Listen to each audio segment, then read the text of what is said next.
Okay, well, anyway, so you've got some educated guesswork for us to do, and what do you got? So what I is that the when it comes to this topic, the thing that comes up all the time is something called the Fermi Paradox. Which do Uh you know? huh. Have you heard of that before?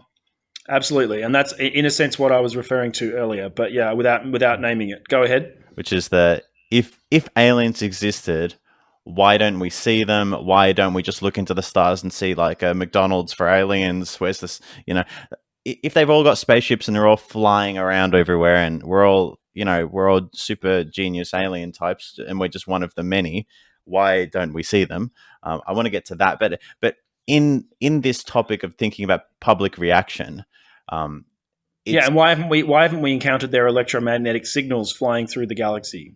yeah, Why haven't we picked up any? Yeah, yeah, and in this conversation, but we'll get into that in a second. But in the conversation, it has to be noted that is a concept that's very widely thought of by people. Is where are the aliens if they existed? Um, so yeah. that you have to view. They're basically saying Fermi's paradox basically says, prove it, prove it, prove it. Yeah, Whether it's the aliens proving it or the humans proving it, either way, they're like, come on, if they existed, we'd have seen something by now. yeah, I don't buy it. I don't buy it myself, but it is a strong idea. and one of the things that comes is that should if all of a sudden we started getting these signals from another life, or what do we do with that information? Would we even know? Excellent question. Like it's very if there's a man sitting in the forest sending out Morse code signals right now, no humans will be collecting them. Because no one's looking for Morse code signals. Are we looking for the type of signal an advanced civilization would send out? Is radio or is that all like a primitive form of technology? We haven't yet mastered the better one. So Correct. Or let's just say, even if they were using EMR to communicate, which is not improbable, is it possible that they were using it in a way that we haven't even conceived of yet, and so we can't even what's the word, intercept their transmissions, because like in World War II, they were using tight band transmission to talk between ships over basically visible distances, to avoid the enemy intercepting their signals. Maybe they've got like some sort of tight band that goes across the entire galaxy. Who knows? But the point is, we can't make any assumptions whatsoever about the kind of evidence that we would be looking for.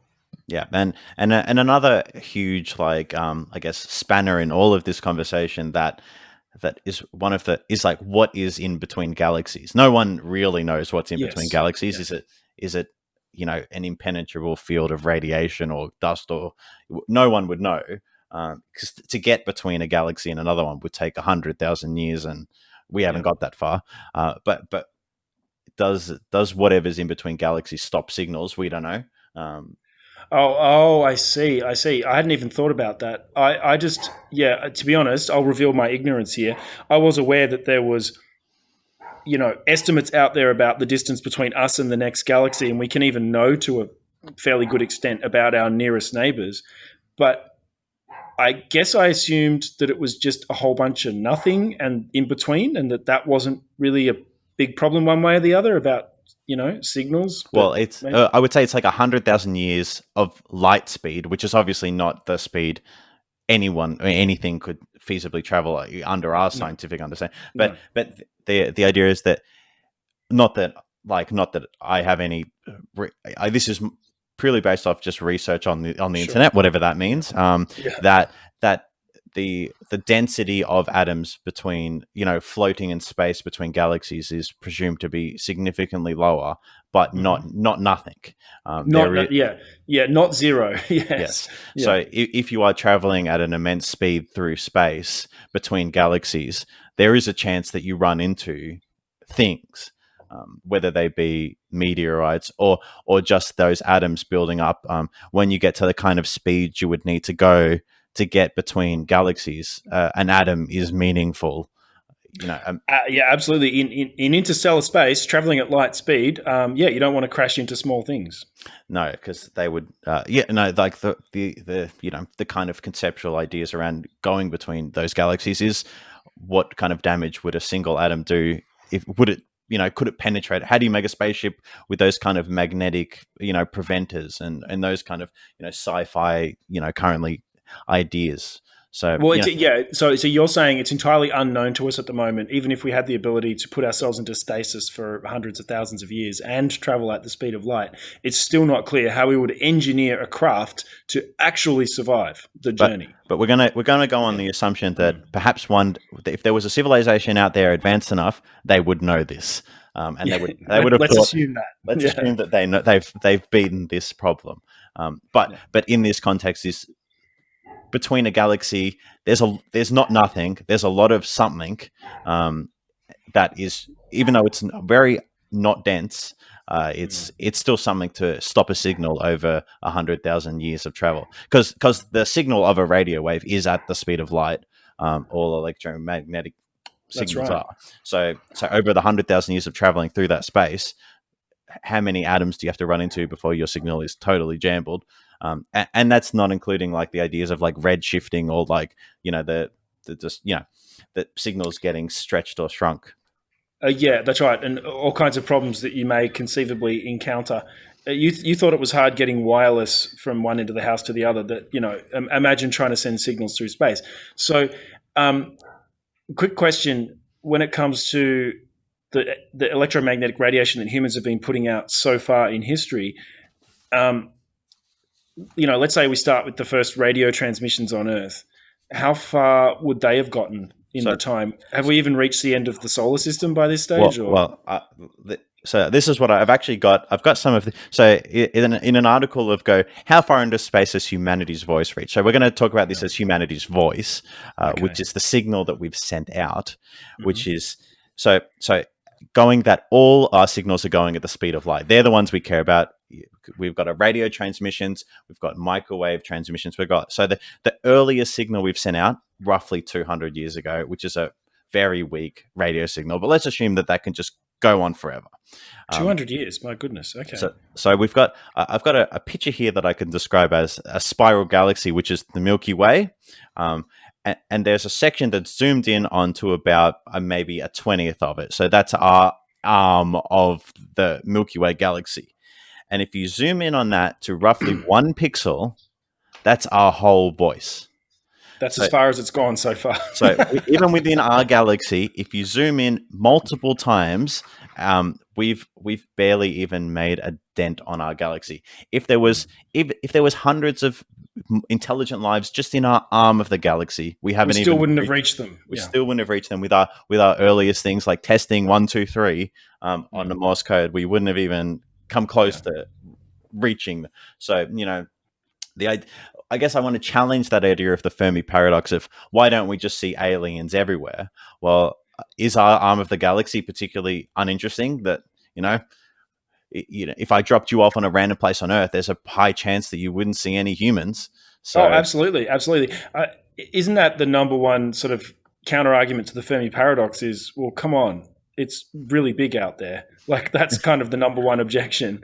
There are other more technical objections, but I think the best one is it's, wow, spaceman is really big, like really big. But like as Hitchhiker's Guide to the Galaxy said all those years ago, you think it's a long way to the corner shop, but that's peanuts compared to space. yeah. So what I've done is I've gone and done some research into stars within 100 light years. So we'll take it as 100 Okay. light years as the first meaningful like That's our neighborhood, relatively speaking. yeah, our neighborhood is 100 light years. So we've had 200 light years around us of Yeah. signal, but Yeah. what is 100 light years? So there's 14,600 stars within 100 light years. So Well, 14,000 quite a stars. lot. That's how Okay. many we've reached. So we've reached Wow. 14,000 stars, which is a lot. But I'm impressed. in the galaxy, there's like Yeah. hundreds and hundreds and hundreds of thousands of stars just in our galaxy. Yeah. So, um, but if you take the earliest signal, so if there was someone, let's just say there's an alien out there listening from, the most weakest radio signal out there, just for fun, we've reached 250,000 stars. So there's a lot of stars to assume that perhaps life could just be on one or two out of 250,000. They're like, oh, I imagine that a nice little civilization is out there with their nice little antennas and their nice little microwave dishes Just that are like ours, with their large area, antenna or whatever it is. That was it, square kilometer array.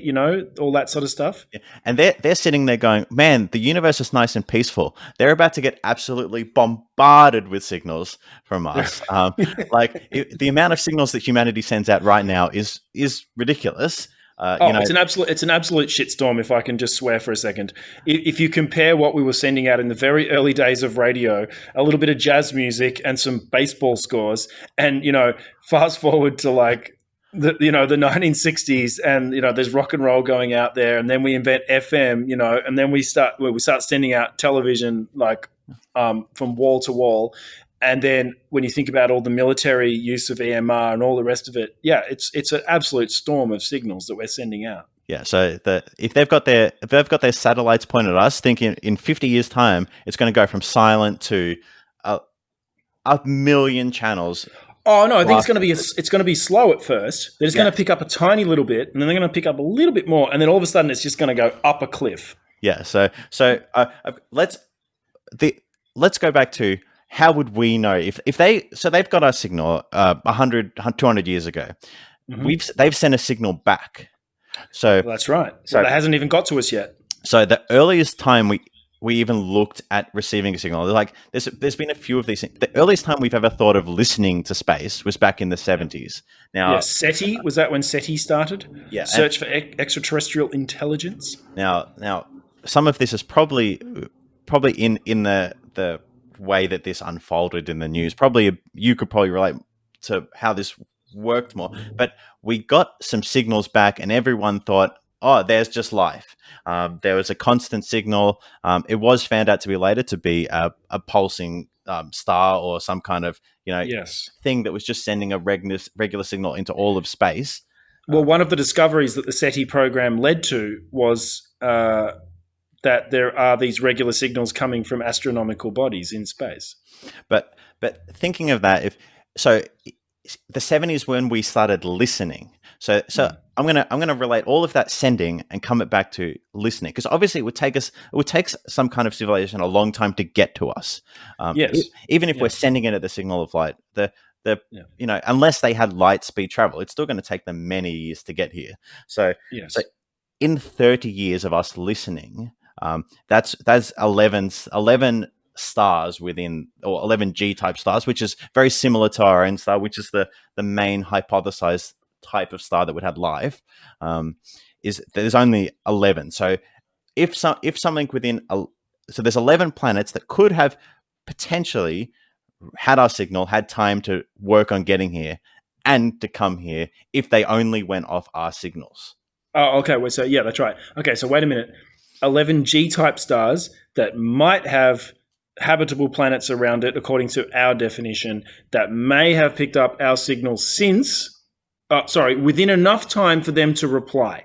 Yes. So you factored the reply time in already. So from starting in 1970, whatever, when we first pointed satellites at space and said, please listen, we could potentially have received a reply from 11 G-type stars. Well, that's if they could. No, that's not signal. That's just getting here. The signal is a bit different, because we've sent out. So we've reached 250,000, but at the edge. But we'll use the half number, because obviously half to get there, half to get back. Yeah, let's be conservative here as well. That's 14,600 that have had time to get the signal and send it back if they were, say, 100 light years away.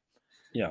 So, and that's assuming that they figured out, like, they were even listening for us, or we even know, like we said, know what they would send back to us. So, perhaps they're sending their codex of all information, and we go, space dust. So. Yeah, that's right. They've already transmitted their civilizational link. They've already sent us a bitly in cosmic terms, and we had no idea how to decode it. So